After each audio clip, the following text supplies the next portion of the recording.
शेर और जुगनू की दोस्ती। एक घने जंगल में एक ताकतवर शेर रहता था जिसका नाम शेर बादशाह था। जंगल के सब जानवर इससे डरते थे क्योंकि इसकी धार से पूरा जंगल गूंज अलिफाटेता था। मगर हकीकत यह थी कि शेर बादशाह तन्हा था। इसके पास सब कुछ था, ताकत, इज्जत और एक खूबसूरत गार, मगर दिल से वो अकेला था। एक रात जब चांदनी दरख्तों पर चमक रही थी और हुआ हल्के हल्के पत्तों को झूला दे रही थी, शेर बादशाह अपनी गार के बाहर बैठा आसमान देख रहा था। उसी वक्त उसने देखा कि एक नन्हा सा जुगनू उसके करीब चमक रहा है।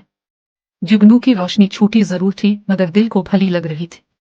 शेर ने धीरे से कहा, ए नन्हे जुगनू, तुम यहाँ क्या कर रहे हो? रात तो तुम्हारे सोने का वक्त है ना?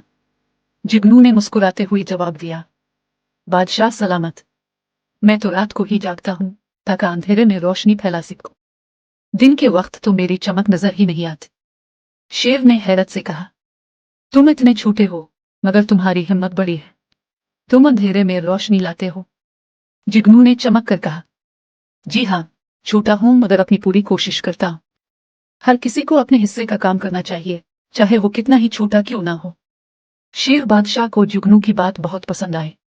इसने दिल ही दिल में सोचा कि शायद छोटी चीजें भी बड़ी बातें सिखा सकती हैं। इस रात दोनों ने खूब बातें की।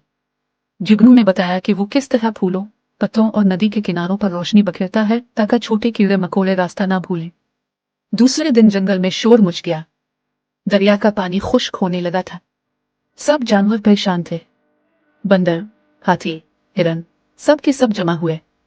उल्लू बाबा ने कहा, दरिया का पानी रोकने वाली रुकावट किसी ने बनाई है। शायद लकड़ियों और पत्थरों ने रास्ता बंद कर दिया है। अगर उसे न खोला गया तो जंगल प्यासा मर जाएगा। शेर बादशाह ने फौरन कहा, मैं जाता हूं, मैं सबसे ताकतवर हूं। शेर वहां गया मगर अंधेरा बहुत ज्यादा था।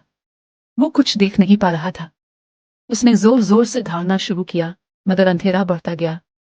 अचानक इसके कान के करीब जुगनू की नरम सी आवाज आई, बादशाह सलामत, घबराइए मत, मैं हूं ना, मैं रास्ता रोशन कर देता हूं।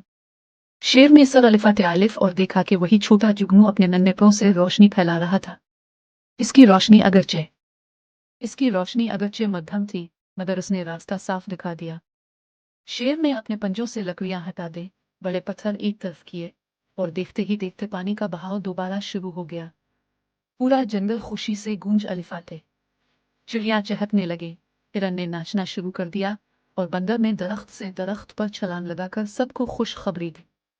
उल्लू बाबा ने कहा, देखो, जंगल बच गया है, मगर याद रखो, यह सिर्फ शेर की ताकत से नहीं हुआ, जुगनू की रोशनी से भी हुआ है। शेर बादशाह ने फख्र से जुगनू को अपने सर पर बिठाया और बोला, आज से तुम मेरे दोस्त हो और जंगल के सबसे रोशन हीरो भी। जुगनू शर्मा गया और बोला, शुक्रिया बादशाह सलामत, मगर याद रखिए, रोशनी छोटी हो या बड़ी, अंधेरे को मिटा देती है। इस दिन के बाद शेर बादशाह ने कभी किसी को छोटा नहीं समझा। इसने सब जानवरों को एक दूसरे की कदर करना सिखाया। अब जंगल में कोई तन्हा नहीं रहता था। सब मिलकर रहते, एक दूसरे की मदद करते और रात को जब जुगनू चमकता तो पूरा जंगल रोशन हो जाता। सबक, कभी किसी को कमजोर या छोटा मत समझो, क्योंकि कभी कभी सबसे छोटी रोशनी ही सबसे बड़े अंधेरे को खत्म कर देती है।